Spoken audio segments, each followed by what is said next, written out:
The film begins with two siblings playing video games at night. Sister tells her brother to go to sleep, but he is afraid to go inside because he thinks a scary monster is hiding in his room. The sister searches his room, saying, "I've checked every corner. There is no monster in here." But suddenly, the door closes by itself, and the boy standing outside hears the terrifying sound of a monster. A monster bursts out of the room and chases the boy. It is then revealed that it was just a movie being watched by children in a theater. Marshall and his friend are there. The friend finds the movie too scary, so he gets up and leaves the theater. Marshall follows him outside. As soon as they are out, the friend's breathing gets heavy, so he uses his inhaler. Marshall asks him, "Why are you so scared?"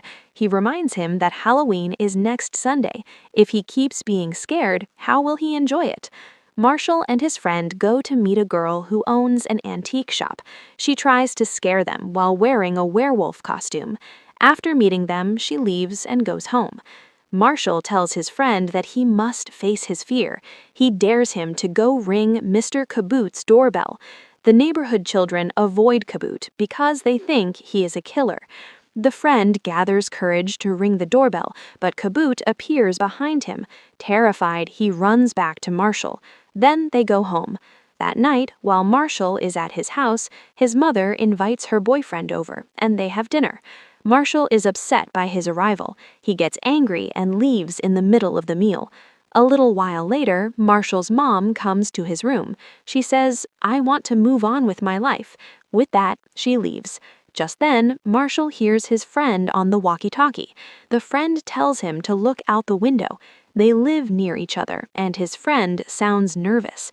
Marshall quickly goes to the window. He sees Kaboot's house, where two men carry a large box inside. Seeing this, the friend panics, thinking it is a dead body. But Marshall thinks for a moment and says, "It could be a statue. Kaboot is always acting strange." The next day, Marshall and his friend meet a classmate and tell her about last night. The classmate says she wants to be a reporter, but nothing interesting happens. They then go to the local museum for a school trip. During the visit, they see an unusual object, a mummy. The classmate notices something odd. The mummy is in a coffin, but another coffin next to it is empty. This means there were two mummies. The explainer explains that someone recently stole the second one. The story is that the two mummies were in love when they were alive. Their families couldn't separate them, so they were buried together forever. But yesterday, one was stolen. After the trip, Marshall suggests the mummy was stolen by Kaboot.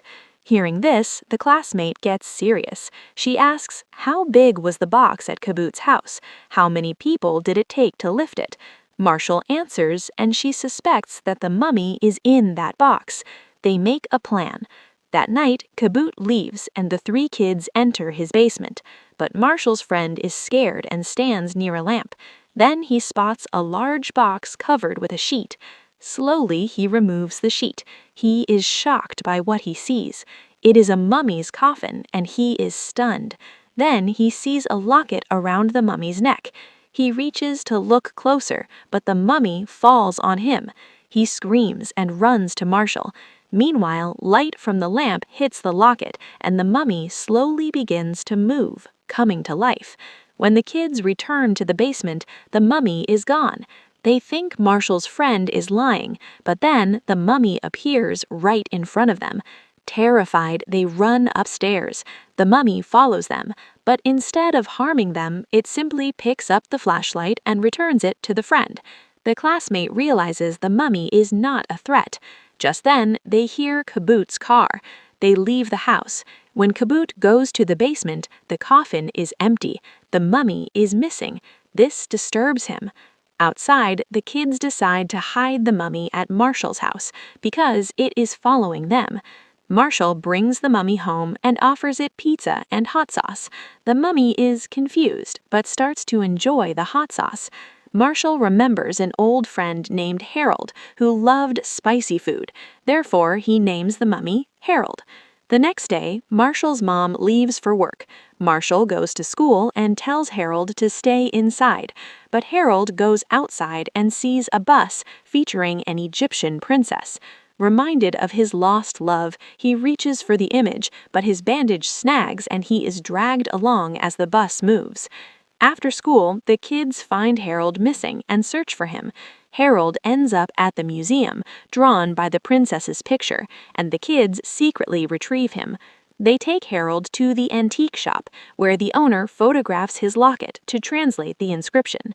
Meanwhile, Kaboot meets his accomplice. She demands money, despite the mummy being gone. The shop owner reveals the locket's secret. Moonlight brings the mummy to life, but Harold must return to his coffin within 3 days, or turn to dust. With only 1 day left, they rush to Kaboot's basement, but the coffin is gone. Kaboot finds the friend's inhaler and realizes the kids took Harold. He confronts them with his gang, but Marshall distracts them, allowing the kids to escape after Harold tosses the men aside. They learn the coffin is at an ice cream factory and seek the shopkeeper at a festival. Kaboot follows and intercepts them. A man snatches the locket, turning Harold back into a corpse. Kaboot takes the mummy to a buyer at the factory.